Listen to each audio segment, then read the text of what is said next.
नमस्कार दोस्तों, स्वागत है आपका एग्जाम एकेडमी में। तो आज हम लोग तमिलनाडु गवर्नमेंट ने क्या किया है, जो आपका जो इंडियन रुपये का जो सिंबल है उन्होंने उसको चेंज करने की कोशिश की है। उन्होंने अपने बजट में इंडियन सिंबल को चेंज कर दिया है। M.K. Stalin Tamil Nadu government drop रूपी सिंबल फ्रॉम द बजट। जो आज 14 मार्च को आज उनको बजट पेश करना, उस बजट उन्होंने जो इंडियन रुपये का जो सिंबल है उन्होंने इसको चेंज करके उन्होंने अपना सिंबल रू को जगह दी है। देखिए, ये उनका सिंबल है। तमिलनाडु में रुबाई करेंसी को रुबाई करते तो उसका रू जो है उन्होंने यूज़ किया है। तो इन्होंने ऐसा क्यों किया? 3 लैंग्वेज जो कंट्रोवर्सी चल रहा था NEP 2020 न्यू एजुकेशन पॉलिसी के तहत आपको एक हिंदी को ही पढ़ना है, हालांकि ये कोई कंपलसरी नहीं, कोई पढ़ना ही पढ़ना है। तो इसे अपोज करने के लिए तमिलनाडु गवर्नमेंट ने ये स्टेप लिया है। देखिए, in a move avoid the 3 language debate M.K. Stalin government has change the budget logo to feature Tamil Nadu letter ru instead of the rupee symbol. इसके जगह पर उन्होंने इसको यूज़ किया है, रू को, ठीक है, जो उनका अपना वर्नाकुलर लैंग्वेज में करेंसी को डिनोट करता है। तो देखिए, एक्चुअली प्रॉब्लम कहाँ पे है? प्रॉब्लम में आपका 3 लैंग्वेज जो 3 लैंग्वेज पॉलिसी है ना, न्यू एजुकेशन पॉलिसी का, वो सबसे बड़ा एक कंट्रोवर्शियल इशू बन गया है। ठीक है, जो 3 लैंग्वेज पॉलिसी को सबसे पहले 1968 में इंदिरा गांधी गवर्नमेंट ने इसको इंट्रोड्यूस किया था। उस समय भी तमिलनाडु गवर्नमेंट ने इसको अपोज किया था। ये शुरू से ही तमिलनाडु जैसा साउथ इंडिया में हिंदी को लोग ज़्यादा पसंद नहीं करते। उनको ऐसा लगता है कि हम हिंदी को अडॉप्ट करेंगे तो हमारा ट्रेडिशन, हमारा कल्चर, जो हमारा हेरिटेज है वो मीन्स ख़त्म हो जाएगा। सबसे पहले उसको 1968 में इंदिरा गांधी के गवर्नमेंट ने इसको मीन्स लागू किया था। और अभी जो न्यू एजुकेशन पॉलिसी है इसमें 3 लैंग्वेज पॉलिसी को अडॉप्ट कर लिया गया है। तो 3 लैंग्वेज पॉलिसी है क्या? तो 3 लैंग्वेज पॉलिसी है कि उसको समझते हैं। देखिए, कोई भी इंडिया में जितने भी स्टूडेंट हैं, जितने भी स्कूल कॉलेज है, उनको 3 लैंग्वेज बच्चों को सिखाना है, ठीक है। तो 3 लैंग्वेज, जी, जो आपका 3 लैंग्वेज फॉर्मूला स्टेट्स क्या बताता है कि जितने भी स्टूडेंट इंडिया में है उसको एटलीस्ट 3 लैंग्वेज आपको आना चाहिए। 3 में 2 of which should be native Indian language. 3 में से 2 आपका अपना स्टेट का अपना नेटिव इंडियन लैंग्वेज रहेगा। एक आपका मॉडर्न लैंग्वेज जो कि आपका इंग्लिश रहेगा। The third one should be English. तीसरा आपका इंग्लिश रहेगा और 2 आपका अपना इंडियन लैंग्वेज रहेगा, ठीक है ना।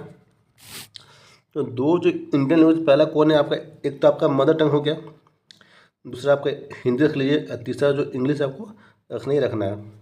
सपोज आप तमिलनाडु में रहते हैं, ठीक है, तो आपका जो एक लैंग्वेज तो आपका तमिल हो गया, दूसरा आपका इंग्लिश हो गया, ठीक है, और तीसरा आप किसी भी लैंग्वेज को रख सकते। कोई ज़रूरी नहीं है, कंपलसरी नहीं है कोई हिंदी पढ़ना है। न्यू एजुकेशन पॉलिसी 2020 में ये कहा गया कि आप बच्चों को 3 लैंग्वेज सिखाइए, एक इंग्लिश और 2 आपका अपना लैंग्वेज। कहीं ये नहीं लिखा गया कि आपको हिंदी सीखना ही सीखना है, बहुत कंपलसरी है कि हर स्टेट को हिंदी सीखना है। तो इसको सही से थोड़ा सा पढ़ने की ज़रूरत है, समझने की ज़रूरत है। तो आपका जो 3 लैंग्वेज हो गया, इस तरीके से मान लीजिए आप उड़ीसा में है, तो उड़ीसा में है तो आपका उड़िया पहला लैंग्वेज हो गया। तो दूसरा आप उड़िया हिंदी पढ़ सकते हैं, चाहे अपना कोई भी अदर लैंग्वेज ले सकते हैं, ठीक है, और तीसरा इंग्लिश हो जाएगा। तो इस तरीके से आपको 3 लैंग्वेज लेना है, ठीक है। जैसे बिहार में, तो बिहार में हमारा एक हिंदी हो गया, उर्दू हो गया और हम लोग इंग्लिश पढ़ते हैं। तो जैसे 3 लैंग्वेज हो गया कि हमारा बहुत जगह बिहार का स्कूल कॉलेज में क्या है, मान लीजिए कोई अपना मैथिली भी ले सकता है। मैथिली हो गया आपका, हिंदी हो गया, इंग्लिश हो गया। तो अपना 3 लैंग्वेज आपको सिलेक्ट करना है ताकि बच्चों का जो कल्चरल डाइवर्सिटी है वो इनकरेज हो, वो इन्हेंस हो। इससे क्या होता है, जितने भी स्टूडेंट उनको एक्सपोजर मिलेगा, डिफरेंट कल्चर को समझेंगे, लैंग्वेज को समझेंगे, और यूनिटी और आपके नेशनल प्राइड इंडिया में हम लोगों को गर्व है कि हम अपने देश के बहुत सारे भाषाओं को जानते हैं। हम लोगों से मिंगल कर पाएंगे, उनसे बातें कर पाएंगे। उनके देखिए, लैंग्वेज क्या है, अगर लैंग्वेज 2 लोगों के बीच में एक काम करता है बैरियर का। अगर आपको लैंग्वेज में आपका एक्सपर्ट नहीं है तो आप किसी से बात नहीं कर पाइएगा। अगर आप साउथ इंडिया जाते हैं, आपको कन्नड़ नहीं आती है तो जिसको आप कन्नड़ लोगों से कैसे बात कीजिएगा, या तो इंग्लिश में बात कीजिएगा, तो हिंदी में बात कीजिएगा, तो फिर कन्नड़ में बात कीजिएगा। तो कोई लैंग्वेज होना चाहिए कॉमन, जिससे हर कोई समझे और हम उसे कोऑर्डिनेट कर सकें, कम्युनिकेट कर सकें। और कहीं भी नहीं लिखा है कि हिंदी कंपलसरी है, एक मिसअंडरस्टैंडिंग है जो सरकार समझती नहीं है। ये आपका 3 लैंग्वेज फार्मूला है, 2 आपका होना चाहिए। देखिए यहाँ पर दिया गया 2 of which should be native Indian language, एक आपका रीजनल होना चाहिए, ठीक है, और जो तीसरा है आपका इंग्लिश होना चाहिए। बस इतना ही है 3 लैंग्वेज पॉलिसी। और ये पहली बार हुआ कि किसी स्टेट ने हमारा जो सिंबल है, जो हमारा जो स्टेट ने क्या किया, ड्रॉप द नेशनल करेंसी, किसी ने पहली बार इंडियन रुपये के सिंबल को अपने बजट से हटा दिया है। इससे पहले कभी ऐसा किसी ने नहीं किया है, और ये तमिलनाडु गवर्नमेंट ने किया है 3 लैंग्वेज पॉलिसी को लेकर, उसको अपोजिशन में, उसको अपोज करने के लिए। देखिए तमिल में क्या एक वर्ड है रुबाई, ठीक है, रुबाई का जो रू है ना, उन्होंने लिया है अपने सिंबल में। और रुबाई क्या वर्ड का मीनिंग क्या हुआ आपका, करेंसी को डिनोट करता है वर्नाकुलर लैंग्वेज में, ठीक है। The logo carried ru, the first letter of the Tamil word, rubai का जो पहला लेटर रू है उसको रखा गया है लोगो में, जो कि डिनोट करता है इंडियन करेंसी को वर्नाकुलर लैंग्वेज में, लोकल लैंग्वेज में रुबाई कहते हैं करेंसी को। और जो उनका लोगो में एक और चीज़ है कि उनका लोगो इंक्लूसिव मॉडल ऑफ गवर्नेंस को भी इंडिकेट करता, बताता है कि जो हमारा लोगो है, हमारा जो गवर्नमेंट है, हम सबको साथ में लेकर हम इंक्लूसिव मॉडल ऑफ गवर्नेंस की बात करते हैं। The logo has the caption everything for all, सभी के लिए सब कुछ, ठीक है, यानी कि inclusive model of governance by the MK. Stalin government. अब तो हिस्टोरिकल फैक्ट पे आते हैं कि जो हमारा जो इंडियन रुपये का जो सिंबल है, उसको वो हम लोगों ने कब अडॉप्ट किया था, कैसे किया था।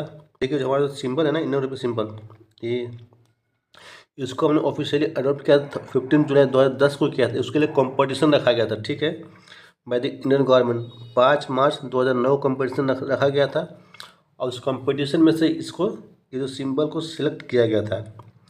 और इसके विनर कौन थे, यानी इनको डिज़ाइन किसने किया था, उदय कुमार, जो कि फॉर्मर डीएमके के एमएलए के ये बेटे हैं।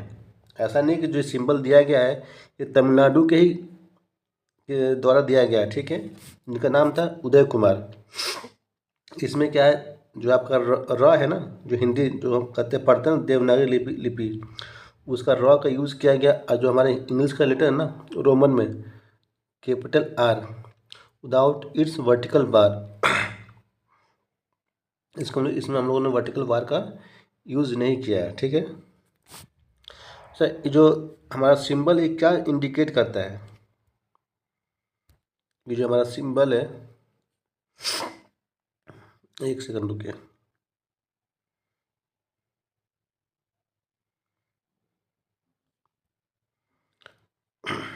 देखिए जो हमारा सिंबल है ना, ये